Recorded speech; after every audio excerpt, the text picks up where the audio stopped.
type of ambience, negative things can hit you.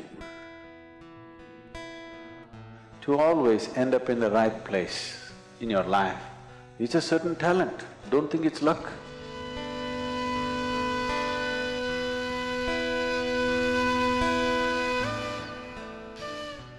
In the spiritual traditions,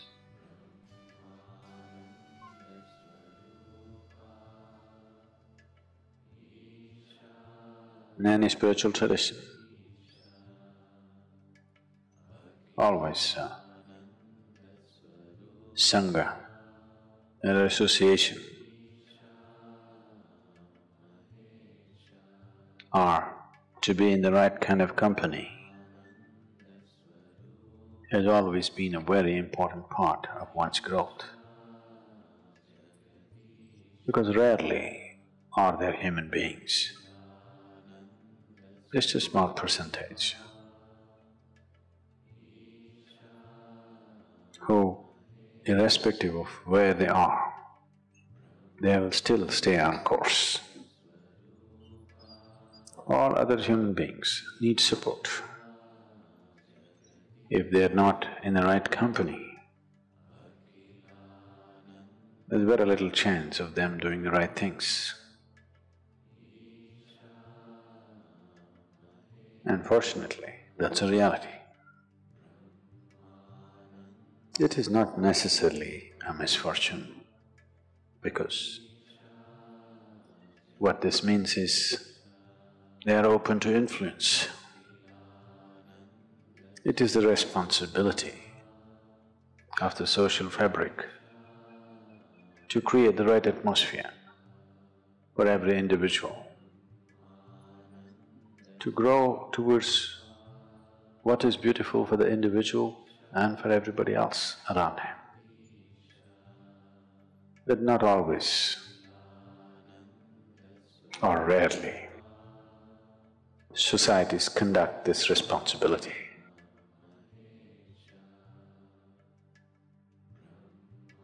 In the right sense, because societies are not led. Societies are allowed to go through a metamorphosis depending upon what is the influence. In that direction it grows.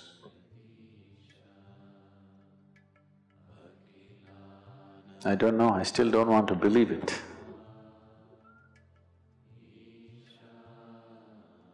They're telling me over 80% of the content on the internet is pornography.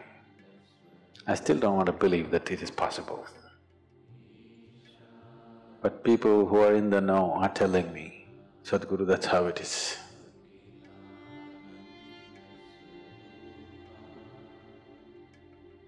That's a sick world. 80% is a sick world, not a healthy world. So to be under the right kind of influence, an influence which nurtures you towards your ultimate truth, an influence which gives you the necessary courage and strength to walk the path of integrity. Because with a weak sense of integrity, nobody is ever going to be spiritual. And this must be understood, that for bad things to hit you, it need not necessarily be aimed at you. If you just happen to be in the wrong type of ambience, negative things can hit you.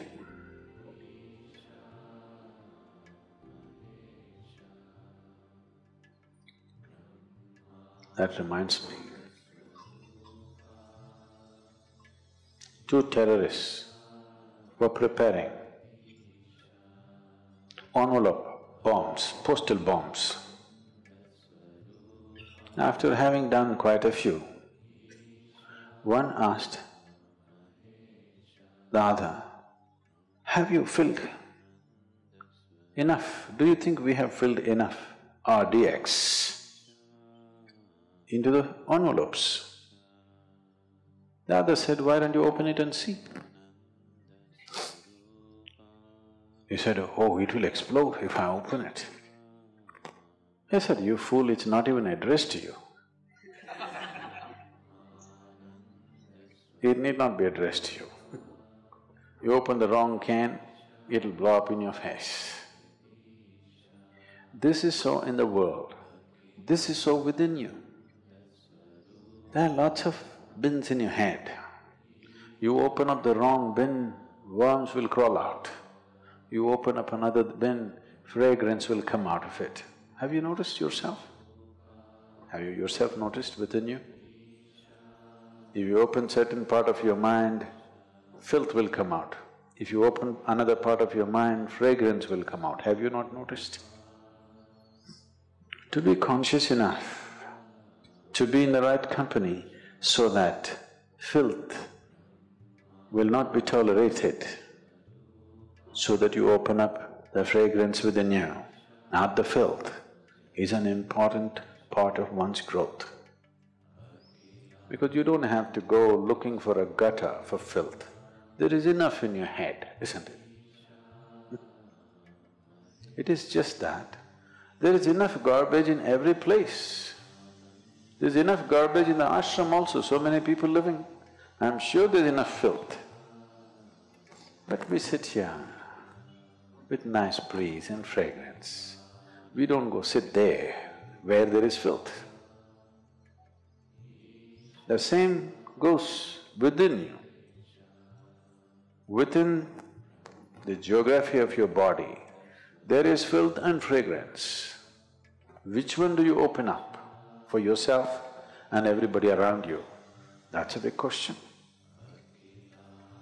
That takes a certain level of awareness and a certain company. This is why satsang, to be in the company of truth, very important. If you go around the ashram, the geography of the ashram, there must be at least 8 or 10 very filthy tanks. These are called septic tanks, full of septic. If you every day go sit there, of course you'll come to the conclusion, Isha Yoga Center is the filthiest place on the planet. If you fall into it, Isha Yoga is the most horrible experience in your life. But you're not supposed to fall into that pit, you're supposed to fall into this pit. But you got the geography wrong. Because you have a wrong history.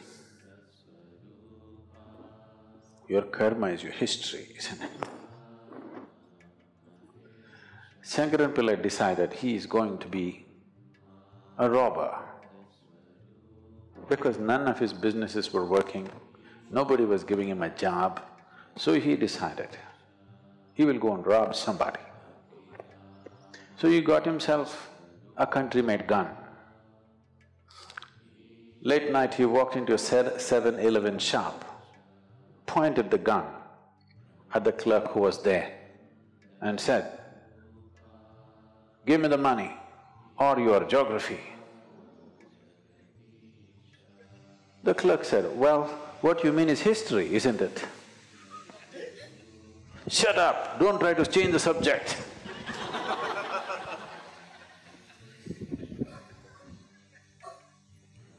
No, we are not talking about different subjects. There's only one subject, that's you. But you can either fall in this pit or that pit. That will be your experience of life. So to fall into the right place, it is a certain talent. You have to grow into it, you have to mature into it. You always know how to be in the right place. In a way, satsang means just that, communion with truth, or you're building a relationship with truth. If you're in the company of truth, your interiority is pleasant. If your interiority is pleasant, naturally pleasant things come towards you.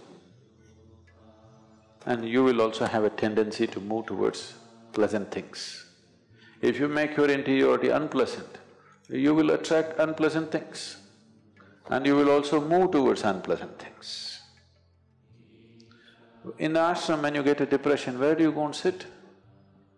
But don't swim in the septic tank because you're in a bad mood. But usually this is the tendency. When you're in a bad mood, you will seek 5 other people who are in a bad mood. No, when you're in a bad mood, you must seek 5 people who are in a good mood, isn't it?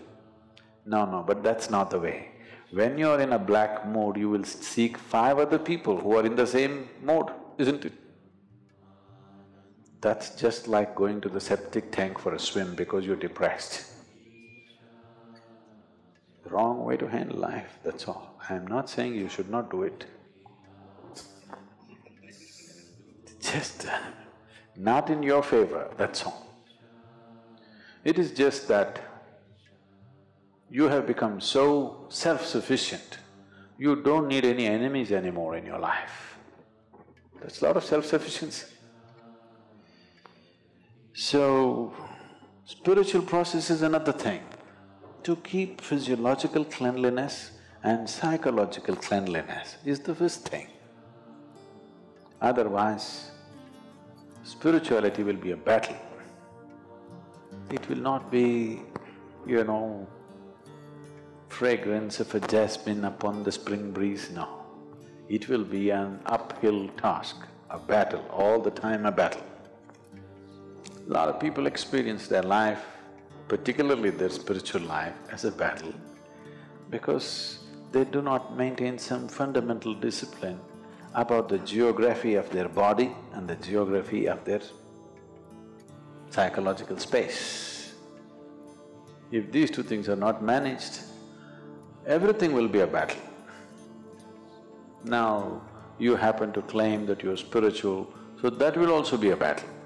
That's how only way life can be.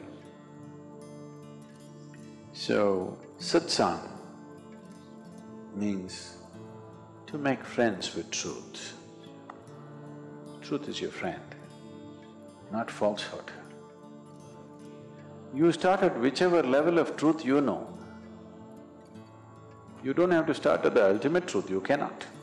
However you understand truth, you start with that. You understand truth as, let's say, speaking truth, please start with that. You understand truth as being gentle to everything around you, start with that, it doesn't matter where you start. Whichever way you understand truth, you start from that and see how to take a step every day.